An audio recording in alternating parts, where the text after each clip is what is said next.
Hey everyone, I'm Kay, and welcome to our Explainer. Today we're diving into the vibrant, super fast-paced world of K-pop. That's right, Kay. It feels like every week there's a new record, a new collaboration, a new piece of history being made. So today we're going to connect the dots on some of the biggest recent stories to figure out the major trends shaping the industry right now.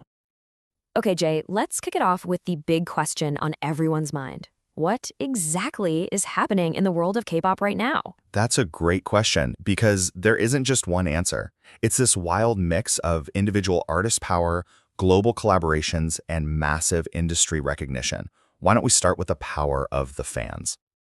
And that leads us perfectly into our first story, which is all about the immense influence of global fandom. And we're going to look at the artist B.I. as a perfect example. All right, let's just start with this number. Number 1. First place. B.I. recently topped the Best Male Idol category on the global voting site K-Top Star. And this is a really big deal. In an industry with so many moving parts, that direct validation from global fans is like pure gold. It shows an artist has a dedicated, active support base, and that is a powerful, powerful thing. Exactly. And this fan support didn't just come out of nowhere.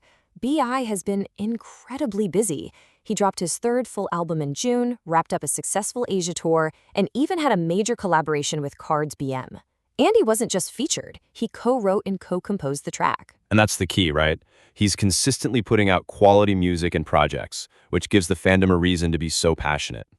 So, that's the power of an individual artist backed by a global fandom. But another huge trend we're seeing is the magic that happens when artists connect across cultures.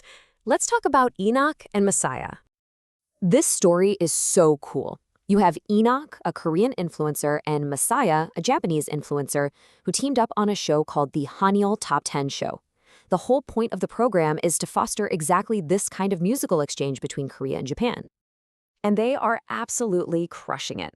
The public response has been huge, and it's not just because it's a novelty. It's because their performances, this sweet jazz stage and their outstanding vocals, are genuinely captivating.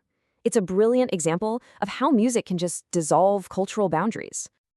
Yeah, so we've gone from a powerful duo creating harmony across borders to now zooming out to look at the sheer scale of the domestic K-pop scene. We're talking about what's shaping up to be a truly historic year-end music festival. That's right, December 25th. Mark your calendars. The 2025 SBS Gayo Dijon is putting together an unbelievable show. This is one of the biggest year-end music festivals in Korea, and when you see the lineup, you'll understand why the excitement is already through the roof. Whoa, just look at this. The first lineup alone gave us Stray Kids, TXT, and Ivy. I mean, that's a festival right there. But then they added the second lineup, NCT Dream, The Boys, ATEEZ, ITZY, and 8 other teams.